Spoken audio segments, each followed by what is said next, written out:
I think this is video, is it 4 or 5? 4. 4, April 30th. Okay, so you just saw a shaping procedure.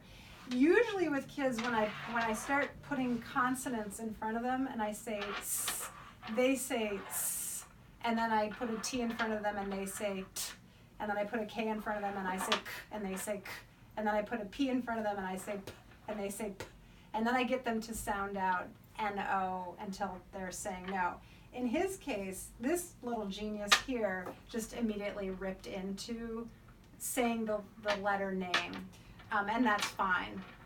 And it just meant that I didn't spend as much time shaping him to make phonemic sounds before I then shaped him to combine phonemic sounds. No, oh, okay, now say it together, no, no, and then moving into back and forth.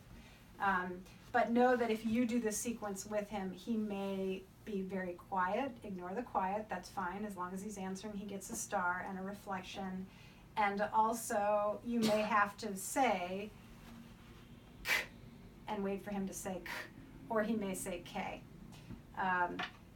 Just also so you know, if you decide to shape him with using letters, the ones that you want to use are S, F, H, K, P, and T. Those are the ones to start with. I always start with S. And I always usually use T, K, H, and F. And the reason for those is that those ones are the ones that you don't use the larynx to say, s, versus ah. You can feel the ah vibration here, but s, no vibration. So I usually start with those just to get a kid talking to me because they're the easiest to say. All right, you'll also notice that every time he answered me, I reflected his answer, meaning I repeated it. And that there was a rhythm to this, so that he would answer, I would repeat it, and then I would go straight into the next thing without waiting. That's another aspect of shaping a kid up to talk to you, is that if there's too much waiting, they tend to get a little skittish. So if you can, having an idea of what's the next question I'm going to ask, the next question is really great. I love that tower. I love how you're being creative while I'm talking to the camera. You're awesome. It's like a fat little tower with a K on top. It's like Catherine, the building. My name is Catherine. Okay, so fine. You'll also notice that I asked him a certain kind of question. So I got him to say no, and then the second he said no, I began a question sequence. And the questions that I asked him were either open-ended questions that had one-word answers that were factual. Is your name Boba Fett? Is your name Richard? I also asked him the only other kind was forced choice questions, and forced choice questions are those where the answer to the question is in the stem of the question. So do you have a sister, yes or no? That's a lot easier to answer than do you have a sister? So do you have a sister, yes or no, is truly a lot easier to answer than do you have a sister. So I limit initially when I'm working with a child. I don't ask them hard open-ended questions. How are you today is an impossible question for a kid who's stuck with talking to answer. What did you eat for breakfast? That is too many words. Initially when I'm shaping them just to be comfortable talking to me, I ask them one-word factual answers where they couldn't possibly get it wrong, or I ask them forced choice questions.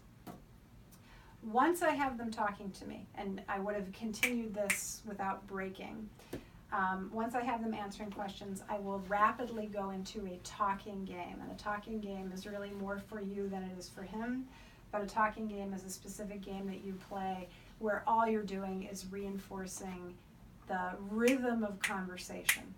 And so talking games that I play with kids, I'm going to do it for you what it would have looked like. So pretend that I had just gone through the letter sequence and then had gotten him just to start answering a few questions, and then I'm going to go into a talking game. Note that my reflection rate should be 100%, and that every so often I flick in a labeled praise.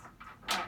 So blah, blah, blah, blah, blah, we did this. Nice tower, I love it. You're a genius in every way. I need to find my O now. My O, I don't know. Oh, there it is. Okay. So blah, blah, blah, blah, blah. Okay. Say that. No. No. I'm going to ask you silly questions. The answer is no. Is your name Boba Fett? No. Good, fast answer. Is your name Luke Skywalker? No. No. Oop, end of the row. High five, a sticker. Is your name Richard? Yes. Yes. Let's play the fruits and vegetables color game. What color is a banana? Yellow. Yellow. What color is broccoli? Green. Green. What color is a strawberry? Red. Red. Follow me with your camera. What color is an apple? Red. Red. And what color is, sit back down here. What color is a lemon? Yellow. Yellow. And what color is a lime? Green. Green. I'm going to try and get him to balk so you see what happens on a balk. And the balk is you wait 10 seconds and then you ask the question in an easier way. So this is deliberate. I would never ask a kid this question, but I want to show you what happens with a balk. What color is a lingonberry?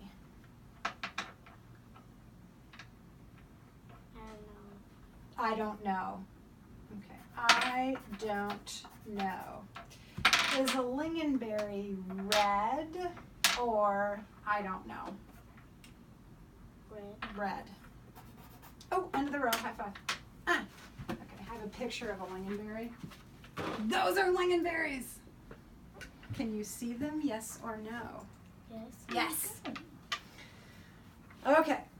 Now, what you just saw me do is during the course of a talking game, I began to shape confidence. And the confidence was when I said, follow me to the door, he actually took it as a command to him. I actually meant it for the camera woman. But you saw me while I was playing the fruits and vegetables color game, right? Nice rapid, good reflections on my part, nice loud talking on his part. I got up and I opened the door. And then I came right back. I didn't break from the game. Why did I open? That was a junk question. I was about to ask you a question I didn't really expect an answer to. So the reason that I opened the door is that I'm beginning even now to shape the challenge, which is we're alone in a closed room, and then without drawing attention to it, I just get up and open the door because now anyone could hear him speak. All right, and then I came back. As long as he continued to speak, I continued the game. If he suddenly stopped speaking because the door was open, I might get up and casually close it, get him back to talking to me, and then maybe try again later, just opening it halfway. All right.